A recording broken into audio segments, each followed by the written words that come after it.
三人打赌考试垫底就要向校花告白，男主不幸中奖了，可他却是故意失利的。这个女生在学校里很有名气，每天对他告白的冤种数不胜数，但最后无一例外都是被拒绝，并且不给人留一点面子。像这样告白然后被狠狠甩掉，这是他梦寐以求的路人甲事件。为此他已经彻夜研究过了告白方式，害羞的表情、颤抖的动作，再到紧张的语气，一切都已经准备就绪。甚至为了让结局更圆满，他还特地准备了后手，退场时他还要再狠狠地摔一跤。现在只要等对方拒绝就行了。わかりました。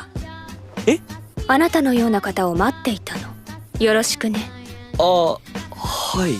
一旁的损友早已惊呆，校花是认真的。自那以后，男主总能感受到杀人的目光，对方不仅漂亮，并且还是个公主。此时的损友是最后悔的，早知道他们俩就去告白了。男主对此很无语，在他看来，引起关注就是一种负担，而男主也没有客气，看到偏了，剑术课便正式开始了。男主的对手即是公主，可令他疑惑的是，对方不仅动作很慢，并且不常使用魔力。刚开始他还以为公主是在配合进结束，也是这时，男主很识相的没有再听下去，没招了。如果被学校的大家知道，相信男主也无法再过上安稳的学生生活。总之，两人以后需要继续假装情侣，直到他的未婚夫放弃为止。看到男主不情愿的模样，公主拿出了致命绝招，有钱能使鬼推磨。为了发展幕后，他需要大量的资金。就这样，男主屈服了。接下来，两人也一直伪装着情侣。男主经常能感受到刺眼的视线，表面上他们恩爱无比，实则两人却心怀鬼胎。然而一段时间下来，却毫无所获。杰诺似乎完全不在意两人的关系，只是在一旁静观其变。公主没有达到他的目的，耳鬓厮磨下，男主经常能听见对方的牢骚。在别人眼里，公主是大众的女神，但在他的面前就口无遮拦。不过关于内容，男主已经自动过滤了，他只要做到在一旁附和就够了。时至今日，男主也知道了公主逃婚的原因，可理由却是离了大谱，只是因为杰诺身上没有任何缺点。也正是因为如此，相反他不讨厌全是缺点的男主。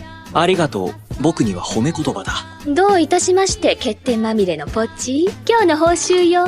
一晃，他一直想追上自己的姐姐，但无论如何努力也是白费，并且还被世人评为凡人的贱。可就在上次5星流的比赛惨败时，姐姐却告诉很喜欢自己的剑术。这种安慰对当时的他就像嘲讽。从那以后，他就特别讨厌练剑。最终，公主郁郁寡欢的走了。然而第二天却发生了意外，损友正一如既往的在问他和公主有什么进展，但就在这时，却有3人将